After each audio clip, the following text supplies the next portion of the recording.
Saluti da Heavy Metal Heaven. Oggi ospitiamo con piacere una band inglese ancora agli inizi, ma già molto promettente, col suo abissale e nichilista death metal venato di doom.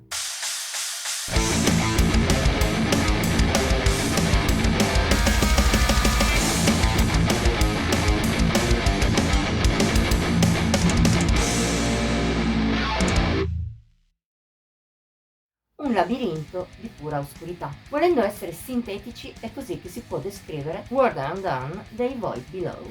Secondo EP di questo gruppo inglese, uscito nel novembre dello scorso anno, impressiona per maturità e compattezza, anche visto quanto breve è stata finora la carriera del gruppo. A colpire in primis è il genere, forse non innovativo ma di gran impatto. Parte da un death metal quadrato e arcano, ispirato a Immolation, Morbid Angel e Asphyx.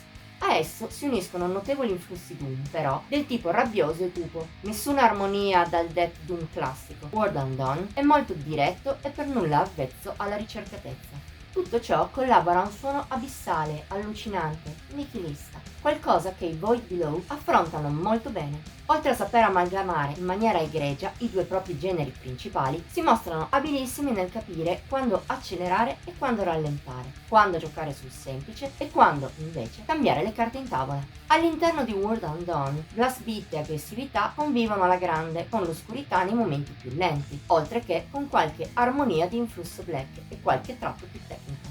Merito del grande lavoro compiuto dai Void Below, soprattutto a livello di atmosfera, che nella sua oscurità abissale colpisce quasi sempre nella mezz'ora dell'EP. Ne risulta, come detto, un album labirintico e oscuro all'estremo, in cui ci si perde, ma non in maniera negativa, anzi. Lo smarrimento è più nelle sensazioni nere e violente evocate, ma non a livello musicale, dove di nuovo gli inglesi si dimostrano più che validi.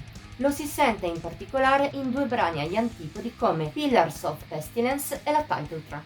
La prima è la traccia più immediata e orientata al death del disco, visti il maggior dinamismo e la brevità, ma non manca di rallentamenti doom piazzati nei punti strategici. Al contrario, la seconda è una lunga progressione lenta e truce, con poche accelerazioni, ma tanto nichilismo, grazie al growl rabbioso di James Maxwell e ai riff scanditi da quest'ultimo, e Kyle Jenkins, fangosi ma a tratti anche taglienti come rasoi.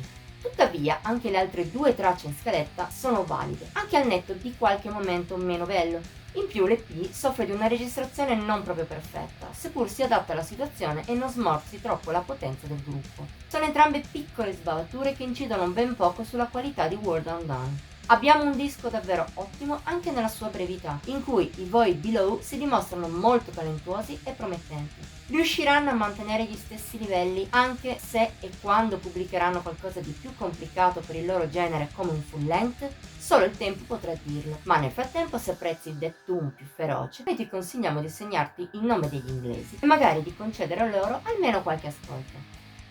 Voto di Heavy Metal Heaven 73 su un massimo di 80 per EP.